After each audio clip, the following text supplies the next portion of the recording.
सा वकार ही बोल रहा हूँ जी। बात यह है कि अगर कोई चीज नकद लेके पीछे से किसी भी जगह से जहां पे वो चीज प्रोडक्ट होती है शहर में ला के बेचें तो उसमें से 1,000 1500 रुपए नकद चीज बेचने में वो नुकसान होता है।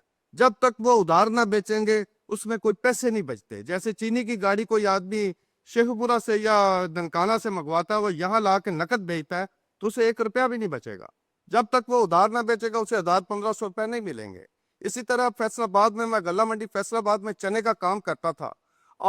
15 दिन का ड्यू का रेट और है, 1 माह का और है, 2 माह का और है, 100 दिन का और है। अगर वही चना बक्कर से खरीद के नकद फैसलाबाद में बेचेंगे तो 1,000 1500 रुपया नुकसान होता है। उधार बै में फालतू पैसे लगाना क्या इसकी शरई हैसियत सूद है या जायज है? मेरे ख्याल में मेरी बात तो आपके सामने वाज़ेह है, और वो ये है कि सूद है मेरे नज़दीक। इसके सूद होने में मेरे नज़दीक कोई शुबा नहीं। अलबत्ता जो सारी बातें आपने बयान की हैं, तो यही बातें तो लोग बैंकिंग के बारे में, बैंक के सूद के बारे में बहुत सी मसलहतें बताते हैं।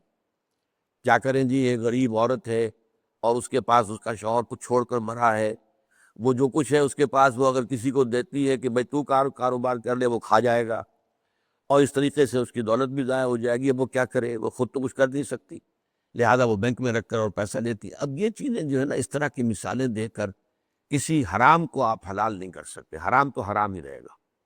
मेरा मौक़िफ़ ये है कि जो कुछ उसका शौहर छोड़ कर मरा है वो उसको खाए, जब तक जिंदा है। क्या पता कब तक जिंदा है, क्या पता उसके ख़त्म होने से पहले उसकी ज़िंदगी ख़त्म हो जाए। और ये कि अल्लाह पर तवक्कुल करे कि अल्लाह ताला को बेहतर शक्ल बाद में पैदा कर दे। और इस्लामी निज़ाम होगा अगर, तो क्या होगा कि वो औरत जो है बाद में हुकूमत की जिम्मेदारी होगी। जब उसके पास कुछ नहीं है तो हुकूमत ज़कात के ज़रिए से उसको सस्टेन करेगी, उसके लिए जो है सपोर्ट करेगी।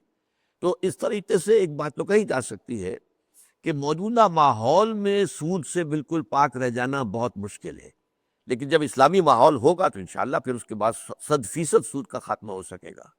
लेकिन इस तरह की बात से मैं इस बात को आपकी, वैसे तो ये कि मेरा ज़हन तस्लीम नहीं कर रहा कि अगर आप नकद पर बेचें तो कुछ पैसा नहीं बचता। आखिर आपने वहाँ से बक्कर से ख़रीदा है, मामला लेकर आप आए हैं, तो क्यों लेकर आए हैं? कोई ना कोई कीमतों का फ़र्क है ना फैसलाबाद के अंदर और बक्कर में, वरना ये सारी मेहनत आपने काहे को की है? तिजारत के अंदर तो ये होना चाहिए। और अगर ये आम तौर पर लोगों की जो है प्रैक्टिस ख़त्म हो जाएगी तो मामला ठीक हो जाएगा।